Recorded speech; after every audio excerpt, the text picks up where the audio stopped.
Paano kung napagod na tayo pero hindi natin pinaparamdam? Paano kung gusto mo nang sumuko pero ang tanging pinapakita mo lang ay ang paglaban? Sa buhay, hindi natin kailangan ipakita na palagi tayong malakas, masaya. Minsan, kailangan din natin ipahinga. Ilabas ang bawat pagod at salita. Maraming hindi nakakaintindi. Pero ito, andito tayo sa realidad na kung saan tinatago natin ang sakit na nararamdaman.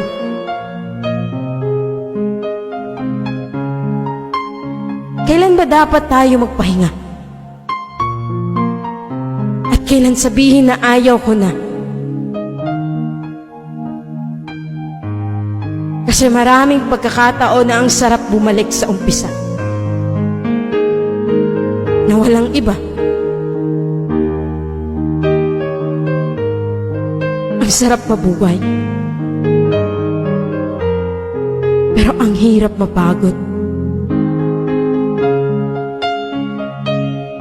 Sa mundong ito,